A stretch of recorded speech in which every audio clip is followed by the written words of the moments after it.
Last time it was simple. A ride out, 2 trees, and a hammock spot in Formby.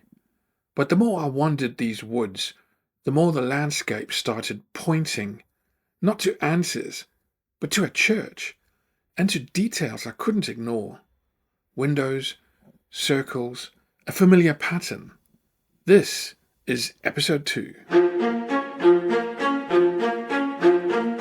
And welcome again to another adventure in Gonzo Vision, a one-man production on a journey capturing in the moment. Let us pick it up from our location in the last episode. And welcome to the treehouse. This is the one in Formby that I found. It's naturally designed by the wind and the growth of the trees to form a wonderful shaded area, perfect for the hammock. And in this episode of Churches and Trees, we stick to the local area, riding Boudica, a 125 Hyosung. Stepping away from the main roads and preferring the more country lanes, a journey of intrigue and mystery begins. While exploring the farming areas and small towns, it was the churches that grabbed my attention, a relic from our distant past, yet still so engaged in our present day. Reaching above the humble towns and villages with architecture from a bygone era, it was the symbols and suggested meaning that took me down this rabbit hole. Join me on this journey of exploration and feel free to comment along the way.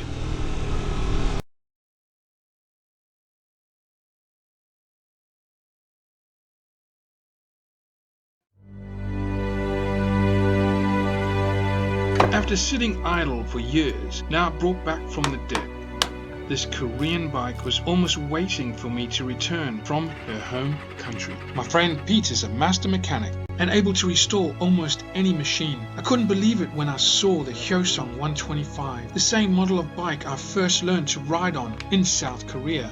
So soon after arriving in the UK, this Hyosung 125 was to be bike number 8 to saddle up on. Bike number 7 was also a Hyosung, a 250cc Mirage that lasted only 7 days while in South Korea, a story for another time. 6 months later, circumstance would present me with the same model bike for UK adventures. Great stuff. Alright, Liam. I'll see you soon. It wasn't long before I was heading to the Trough of Bowland, a valley and high pass in the Forest of Bowland area, some of the most outstanding natural beauty in Lancashire. I was following Eric on his BMW, another friend with lots of riding experience, and even though I've sped up the video, it's good enough to keep it a much slower pace for my smaller engine and guide me through such an ancient part of the country. It's a part of Lancashire that I will return to with the drone and focus more on its very intriguing history. But this section is actually about why this beloved motorcycle is called Boudica. If you know who she was, then comment in the messages below. I will hint that she's not actually from this part of the country, yet still reminds me of a time before the Romans when this area was called Brigantia, a former Celtic region, and where the most sacred place for this expanse was Pendle Hill, not too far away. It wasn't long before I was drawn to visit the location on my own, arriving through the old town of Downham so that I could experience the great reveal of the famous hill. When one enters this small town from the north, the hill of Pendle dominates the horizon, providing the perfect backdrop like a picture postcard. Just under the 2,000-foot height to designate it as a mountain, but with a history deserving of its own documentary, Pendle has been renowned to gather many cultures over thousands of years. And it was here in this ancient Celtic location that I decided to christen the new ride with the most famous of Celtic names, Boudica.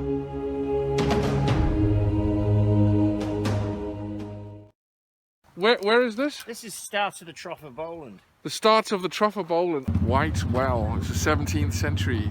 This is a pub, tea room, church. That was Hale when we were. That was at Hale. Where are we now, Eric? Still on the Trough of Bowland.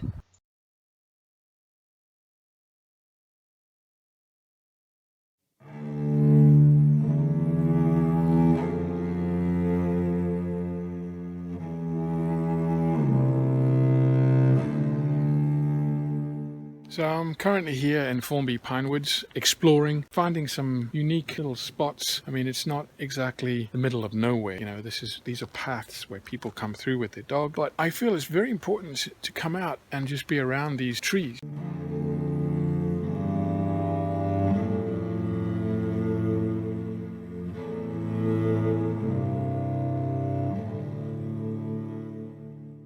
You know, the feeling of the biosphere just really is uplifting, and just coming out and finding these special places where energy is quite unique.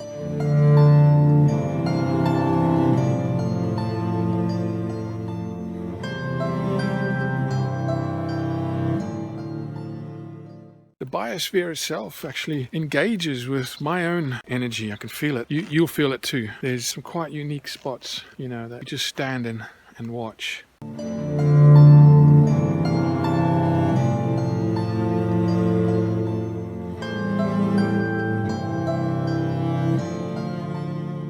There's some unique locations just all around us. We don't need to go abroad to look for anything. It's right here in our backyard. I mean, look at that. Could be in the middle of nowhere. It's just nice to be out here. I could quite easily put my hammock up and just chill for the day. This hammock location for forest bathing is not far from a residential area of Formby, yet still so tucked away amongst the trees. Hey, so it's a bit windy, but I found a new spot, and it's surrounded by trees. So the hammock is like putting a deck chair in the forest, as long as you've got 2 trees. This is a great place to come just after work for a morning coffee. Just put the hammock up, and I've got this wonderful view.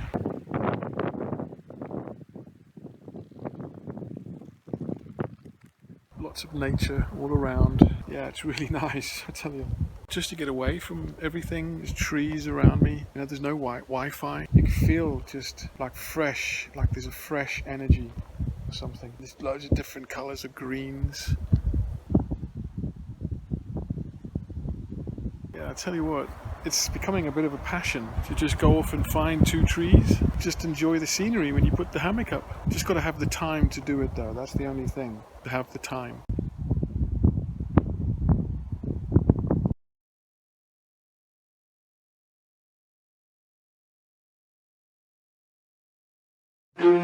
Not far from the hammock spot is a unique church surrounded by trees, much less green and full in the winter, yet still so picturesque on any day to visit. The grounds host many historic artifacts which make up for the lack of written accounts. A 12th century baptism font, a gravestone to King Henry IV's armour bearer, a boundary stone from the 18th century, and many other gems all present the clues and hints to what is quite a remarkable reminder of our past. And it's on these grounds that the exploration into the ancient era continues, recognizing the significance of these mementos which help to tell a story of a past mostly forgotten. What a beautiful area this is. I'm here at St. Luke's Church. They say that there was a chapel here from the 12th century, and that's because just inside there you can see there is a baptism font that is dated from the 12th century. But what is very fascinating also is what's known as the Godstone. Dated also from the 12th century, with only theories to its origin. Could it be a symbol of our Viking past, or is it some religious hieroglyphic of some kind suggesting a journey to divinity? Let me know in the comments what you think this symbol represents. I'd love to hear your thoughts on this. This is the Formby family that used to own this land. I always love walking around these grounds. I love walking in the church grounds themselves. It's just got ancient design that we just don't do anymore.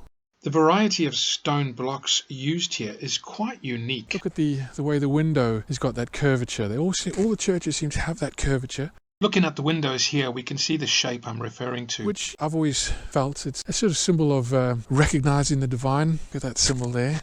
So that symbol I see in a lot of the churches. I nearly forgot the oldest streetlight in Formby from 1897, originally powered by gas. There's Celtic crosses here.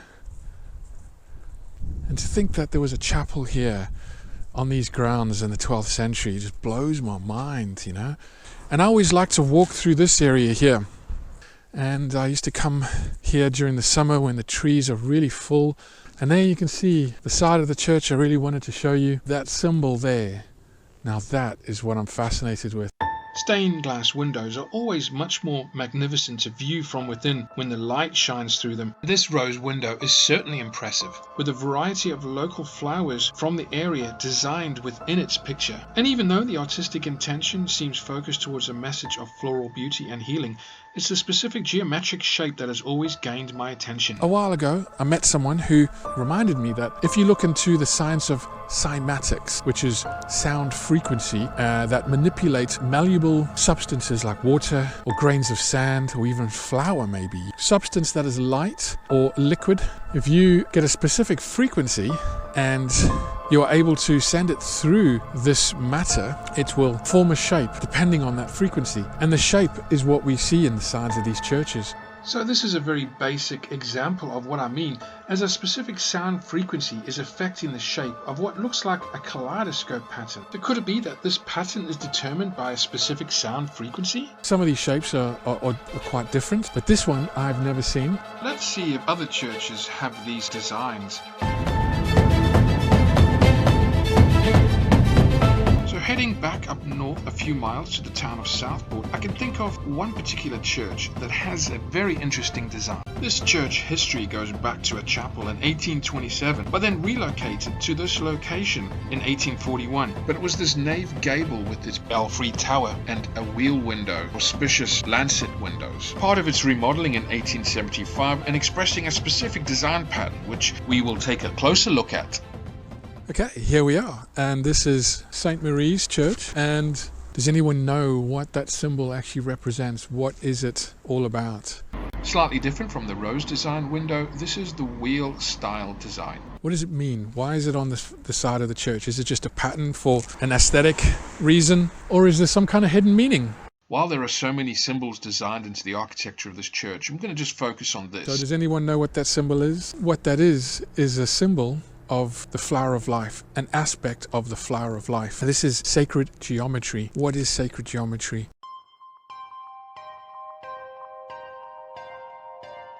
So the book I'm going to use to explain the flower of life is by Drumvalo Melchizedek. This is the flower of life. That is the symbol. You can see there's lots of circles within circles. All over the world this pattern exists. Basically all of creation is designed from this geometrical pattern. So there's this idea of creation. This is the philosophy behind it, the idea that creation is formed through circles. You get one circle, another circle. As they multiply, they follow this mathematical pattern, which develops in sacred harmony to each new circle. 5 circles. We develop further until we have a full pattern, which is known as the seed of life. It gets a lot more complex. It does seem this sacred geometrical flower of life is used as the design for the wheel window. What do you think? Leave comments or questions below. It's very interesting to see it on the side of the church, because there's just very few places in local areas and neighborhoods and cities and suburbs and that hold the symbol of the flower of life. The symbol to represent what is the geometrical pattern that is the foundation of creation. So there you can see on the windows as well as also this expression of sacred geometry, as one can clearly see the circle shapes within circles here, as this window pattern suggests something a bit deeper. At it more in a third-dimensional perspective. Could I be wrong in thinking this pattern is expressing this three-dimensional shape of the 7 circles, completing the Genesis pattern? But then the right-hand lancet window has only 5 circle shapes, with the larger windows beneath the smaller window. Intentionally different or not, but still derived from the middle flower of life pattern. As you can see, the architecture is somewhat different to the buildings around it, and we'll see if I can get more from other churches in the area. Jumping across town to St. George's Church on Lord Street, with its tall steeple that emulates the nearby monument, one could be forgiven for reading too deeply into the symbolic gestures of many landmarks on this street, but none hold quite as many hieroglyphs and nuances as this tall steeple of 13th century Gothic architecture style.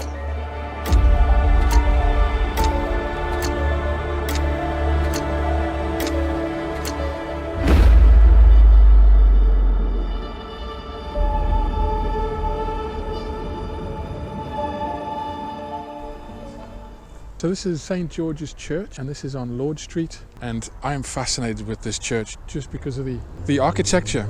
And you can see some of the designs are really quite unique.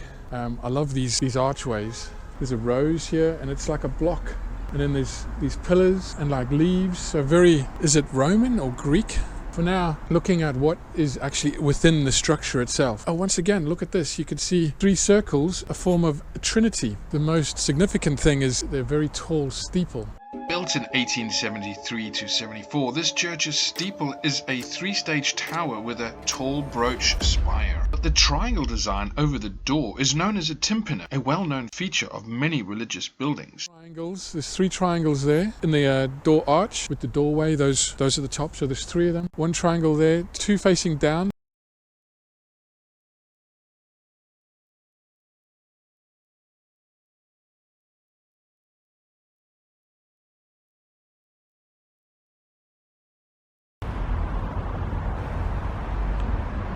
So there's 6 petals of the flower of life, or 6 circles. Is it flowers? Is it energy? What is it? And then there's like these edgings along the top of the pyramid on many steeples. Okay, not this one, but it's on some steeples. You'll see that edging, that like curving waves. And I got a feeling that it's got something to do with energy, like an antenna aspect of things.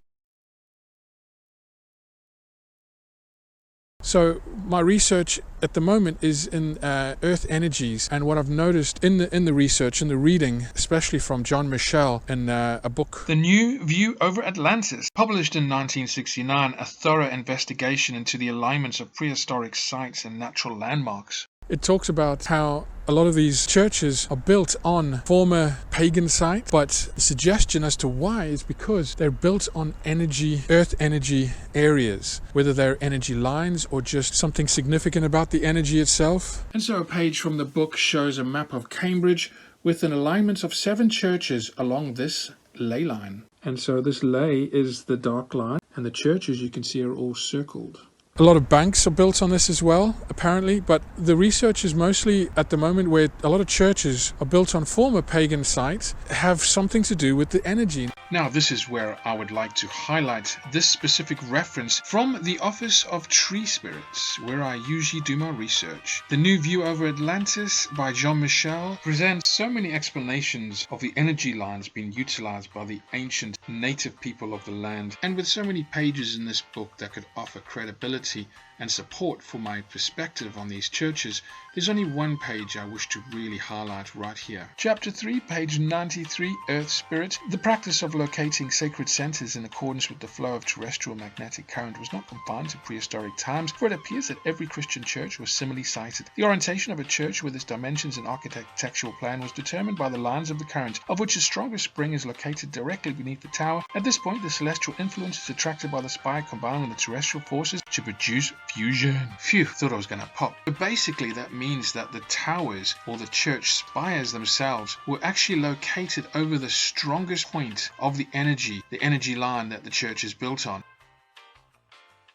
These steeples, they go high up into the sky. Are they built for reasons that, showing a authority of some kind, or just reaching to the skies, reaching to the heavens, reaching to God? That's what I've always thought the steeples were about. But I'm now open to the idea that maybe these steeples are actually got a lot to do with energy flow. Are we looking at an ancient antenna of some kind, or just a symbol of religion? Leave your thoughts in the comment section, please. This is where the path is leading from my questions.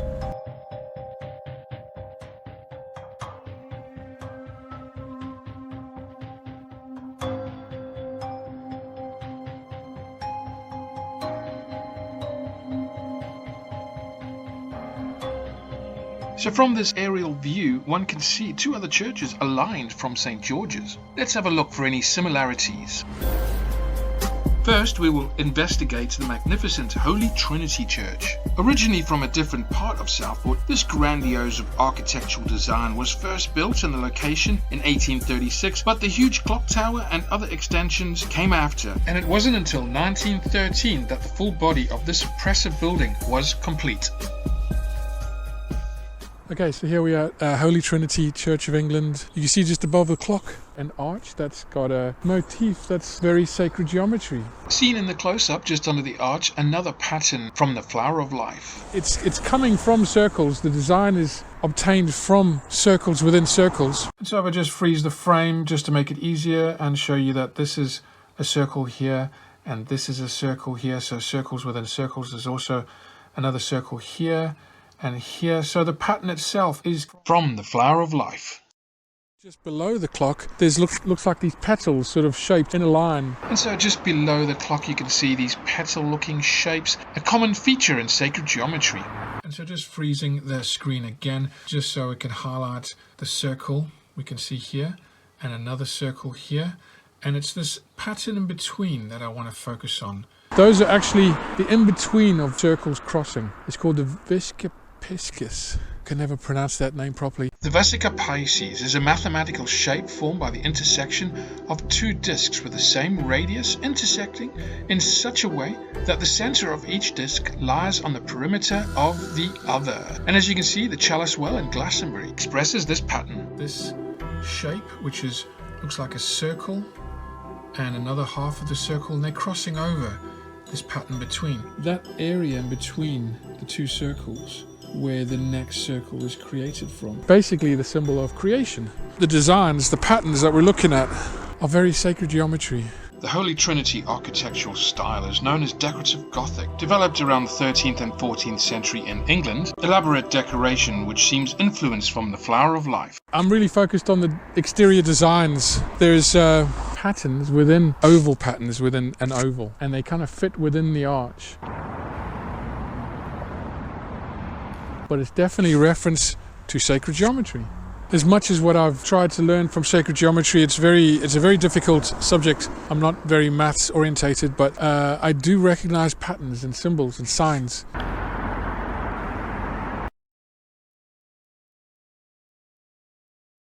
The curving of the circle is very feminine, and it fits within an arch, which is kind of a curvature as well. And I can see them, the circles within circles, similar to the other churches, above all of these windows, and within the symbol just above the clock face itself.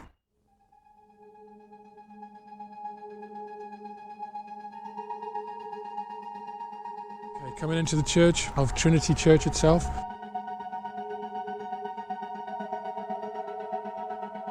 This doorway. This is the entrance. This is fantastic. So we've got two lines. Oh wait, you've got a lion here, an angel over there.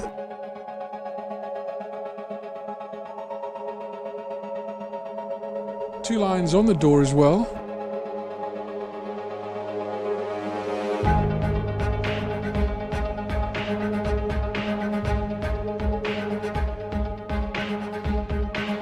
We've got a crown here, 1913.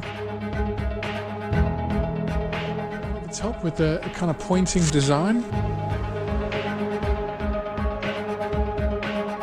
The motifs that are all around the arch itself, what is that? Is it fire? And so those very intricate squiggles seen here, is that fire or energy? Is this the same intricate design motif that we're seeing here? And is it just a decorative aesthetic, or is it a direct reference to the electromagnetic energy I mentioned earlier?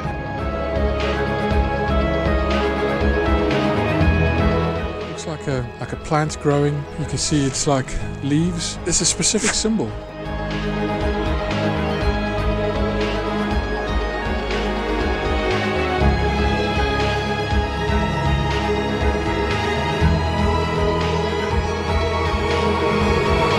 Very, very specific symbol. There's like plants or leaves here. There's a harp, definitely a man. There's more symbols up there. Very, very intricate to those who have the eyes to see, so to speak.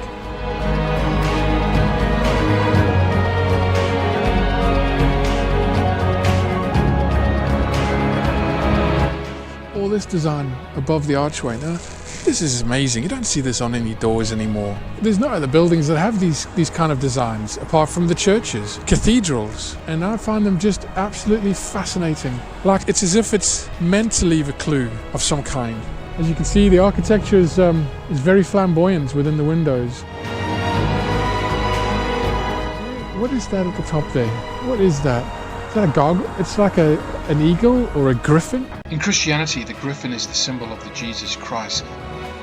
There is. But the symbol underneath the griffin, this is the most interesting symbol I've seen on the whole church. Now, to many people, that will look like the Star of David, but there's a much, much deeper meaning to this. Right up there, where there's an eagle or a griffin, there is what's called the Merkaba symbol. That's two triangles together, two tetrahedrons together. Referring back to the ancient secrets of the flower of life by Drumbelow Melchizedek, I hope to present the basic origin of the Merkaba pattern and how it evolves from the flower of life. Now, if you remember from the last video, I briefed over how the overlapping circles were conceived in sacred relation to form the seed of life, and the egg of life formation was also discussed. However, I want to come back to this complex pattern that is formed from the same overlapping circles within circles, where the circles develop beyond that inner circle where my finger is almost touching. Now, it has been known that the inner circle was presented as a restriction so that the rest of the circles beyond that boundary is not revealed. Because if we focus just on the six-pointed shape, a very significant pattern is formed known as the fruit of life. Now, this pattern of 13 circles is one of the holiest, most sacred forms in existence according to Drumbelow, because he says it forms or expresses the fabric of reality. Now, if you superimpose straight lines over the centers of each circle, we will obtain what is known as Metatron's cube. Why is this pattern so significant?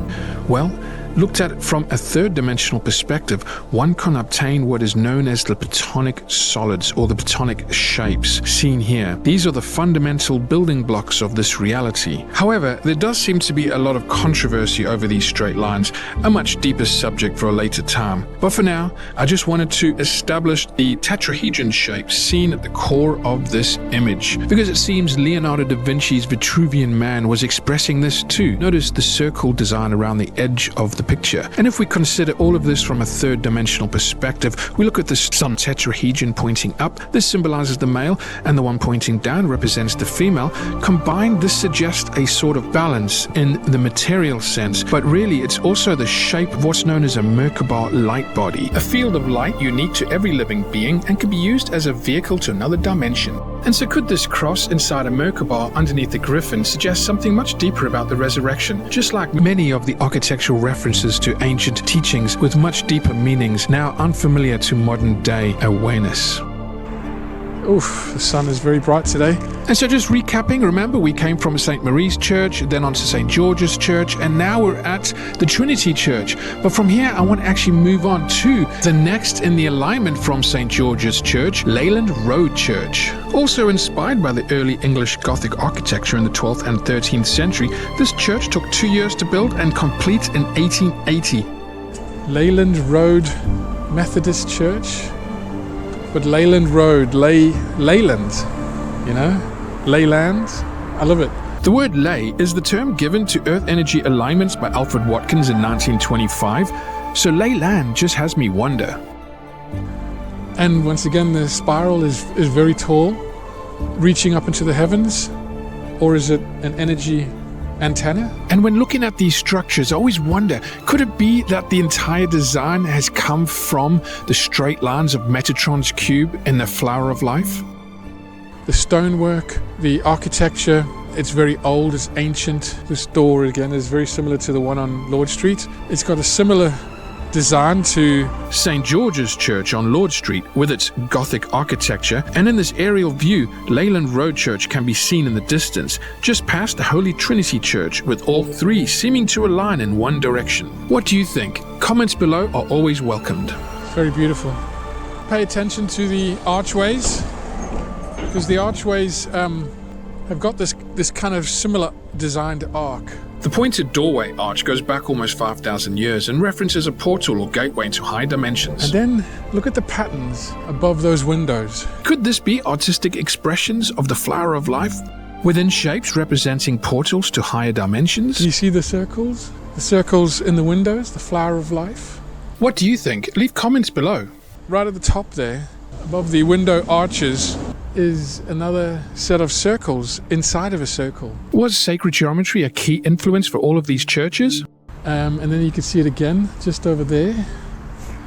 It could have just been a trending fashion at the time. But above those 3 windows, there are circles within circles. Or could there be symbols of metaphysics hidden within the architecture of the buildings? This is, for me, a reference to sacred geometry and the flower of life. All interpretations here are certainly up for criticism and welcomed in the comments. And with a lot of food for thought, what better way to contemplate than a ride on Boudica and get lost on a country road? Because for me, it helps to ride in nature, unpack all the information and process it within the confines of my helmet.